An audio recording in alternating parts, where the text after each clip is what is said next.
Hello. Hi friends, I'm Jenica Hill. You've landed on my channel, which is all about embracing and celebrating your full magical self.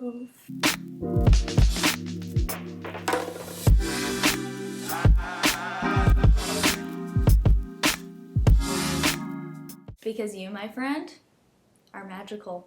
You are. If you're new here, hit that subscribe button.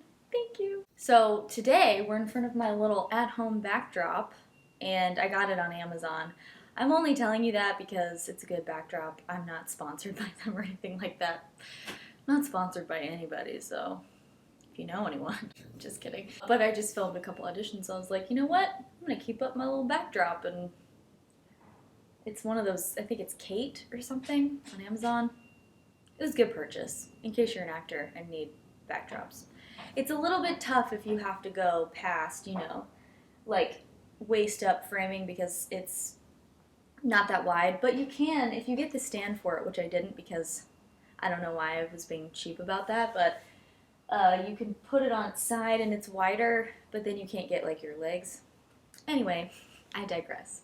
Today, I would like to talk about content creation and beyond just content creation, creating character as a form of self-expression and self-exploration, and specifically around identity and your power, finding your power. It's not a topic that I can say very succinctly. If you think of a better way to say it, please let me know. But essentially, if you watch my channel regularly, you know that I was filming a show called Intersection over the past couple of weeks. It's been about a week since we finished filming and we wrapped. It was quite the production. 6 days of filming. We filmed 6 short form episodes and we've been working on this project for 3 years. So it's a huge, exciting feat and honestly feels really surreal. And sorry about the construction today. There's nothing I can do about it. Life in the city. Okay. I have to say, I am so grateful to everyone who worked on Intersection over the 6 days that we filmed, because I tell you what, we had the most positive, can-do cast and crew that I've ever seen, and a lot of people worked for either very little money or completely free, and it all just seemed to work out. Of course, we had snags like anybody does, but I'm just very grateful. And so many of my actor friends showed up and worked background, and their talent is going to show on camera because even the people who were background were stellar on this show. So I'm so excited for it to come out. I don't have the information on any of that yet, but I'll keep you posted. The reason why I'm telling you about Intersection is that I actually originated a character on the show who I play in the show named Emery. And I want to talk about Emery today and how writing for Emery and thinking about Emery as a character really helped me work through my identity as someone who is bisexual and as someone who wanted to step into my power and stop people-pleasing so much. I don't know if any of you can relate, but I have historically been a people-pleaser. I know I've talked about this before. Let me backtrack for a second and give you just a little bit of background on Intersection and what it's about. I will post a link to our Seed and Spark campaign in the description of the video. That'll give you all the background information you need. But essentially, Intersection is a dark comedy, and it's inspired by gentrification in Atlanta. And the executive producer of the show and my friend asked me to help her write on this 3 years ago because she was interested in how complicated gentrification is and how she had played a part in it. And I have played a part in gentrification in Atlanta. It's pretty hard not to be somehow entrenched in it or experience it if you live in Atlanta because it's so rampant, like it is in so many other cities. And being a white person and a privileged white person in Atlanta and living in the city, I'm part of gentrification, and that is something that we wanted to explore. We worked with 5 female writers, all from different perspectives, different times spent in Atlanta, different ideas about what gentrification means and the problems with it, the harms of it, how they've been part of it or affected by it, all kinds of things. I have to sneeze. Oh, those spring allergies. Okay, it went away. Anyway, so the show's about gentrification, but this first season is really about a neighborhood, a historically black neighborhood in Atlanta, and how the people who live in that neighborhood and who come to that neighborhood intersect, and what that looks like, how it affects people's relationships, how it affects their relationship to their neighborhood, to themselves. So that's what the first season's about. Originally, we had written a pilot and it was going to be a half-hour series and all kinds of stuff, but we decided to just make it and make a short-form series. So that's intersection in a nutshell. It's a complicated subject and requires a lot more care than I just gave it. So if you want to have a conversation offline about the show and your thoughts on it, please reach out. I would love to do that because I love talking about it. It's just not the point of what I'm talking about today. So let's move on to Emery. When the writers and I were creating our series regular characters and recurring characters, Emery seemed like the perfect character to come from my experience, which is that, before I got married, I was an artist who didn't have very much money, and finding a place to rent was difficult. And you've got people who move into neighborhoods before the rush of gentrifying, and typically they're like the hipster artist people. And then also we wanted to touch on white liberal activists and how even when you are an activist and you're fighting for equality and you're fighting against gentrification and housing as a human right and all kinds of stuff, you're still white and you're still coming from a lens of privilege. So that's Emery. And when we were talking about who Emery is, I was going off of my own experiences living in a historically black neighborhood in Atlanta.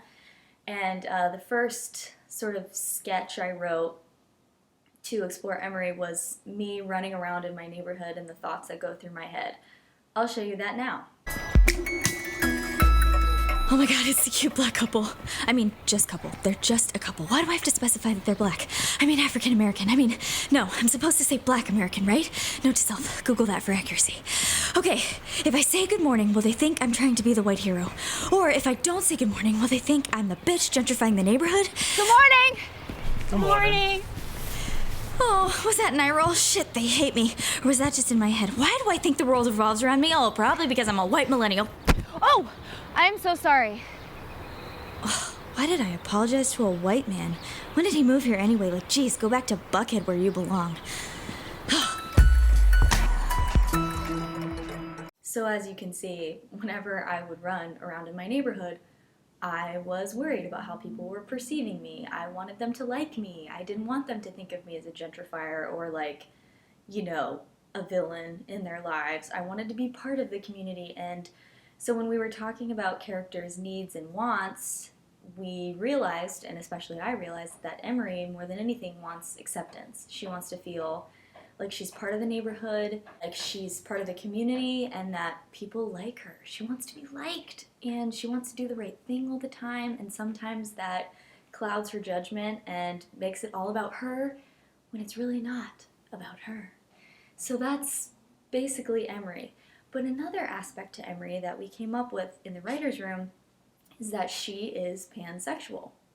We knew we wanted her to be part of the LGBTQ plus community because we wanted to represent that community. And for me, I was like, oh yeah, she's not straight for sure.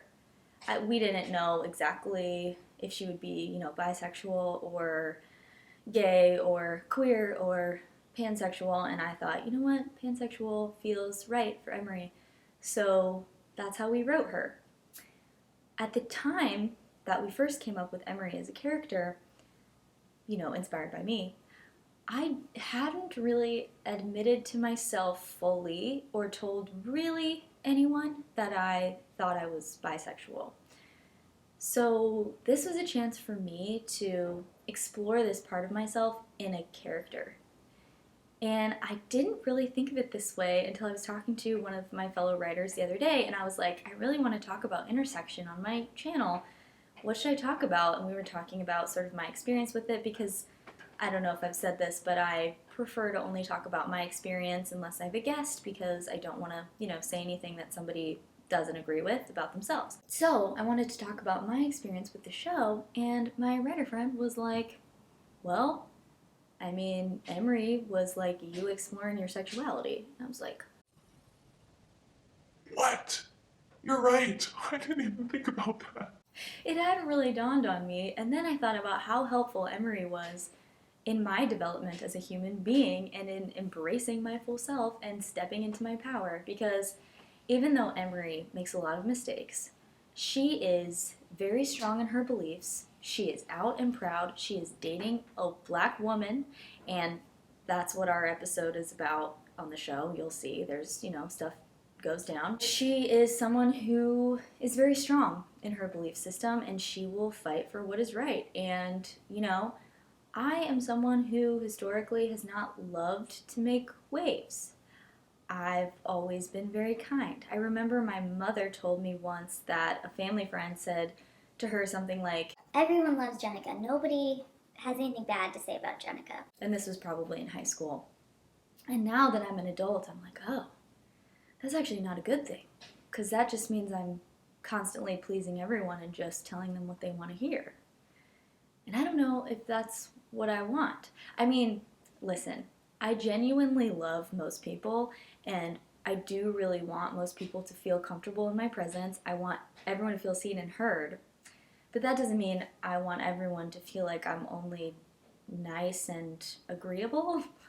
I want to be strong enough in my beliefs that sometimes I, poke and prod a little bit and people might not be happy, which, looking back, some people who watch this might not be happy with the subject matter I'm talking about in the video, but I don't really care. And Emery helped me realize that I can be myself and speak my mind and still be kind and thoughtful and caring and try to do good in the world. She also helped me realize ways that I make a ton of mistakes as a white person, the ways in which my privilege clouds my judgment, and how I need to work on that, and how I do spend a lot of time worrying about being accepted instead of just living my life and trying to do no harm, So, that's Emery. But also, thinking about Emery and her sexuality helped me explore that side of myself. And knowing that I would get to play this character was really exciting, because I realized, oh, I get to play someone who is not straight. And then came to realize, oh, maybe I was drawn to this because I am also not straight. We all have so many parts of us that we haven't explored before. And so Emery was a chance for me to explore those parts of myself and become more comfortable with the idea, to be honest. And realize that, oh yeah, I mean, what I put off to the world isn't necessarily who I am. So, check out Intersection when it's out. I'll probably do another episode on it when, we've released it. The point to this video is to share that you can use fiction and creating content, whether you're an actor or not, to explore parts of yourself that you're not sure about yet, especially identity and sexuality and maybe gender, It's just a way that I've found is safe.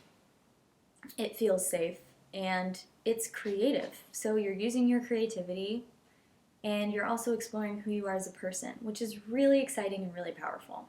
Maybe that's something you try this week. Maybe write out a little fiction story about a person who has traits that live inside you that you haven't let come out. Maybe write a character for yourself and you act in a short film. Or maybe you write a character and then you have someone else play it. Or maybe you just write it and nobody ever sees it again. Maybe you write a song about another part of you, another version of you in another life. It's just a nice way to explore who you are. I hope you enjoyed this video. If you have any ideas about what I've said, please comment below. Again, if you want to talk about intersection at all or gentrification, I know it's happening all over the world. Please let me know that as well. I love to have those discussions. Please hit the subscribe button if you haven't already. Like and comment and all the things that the algorithm likes. And as always, please go out and be your full magical self today, because the world needs you just as you are.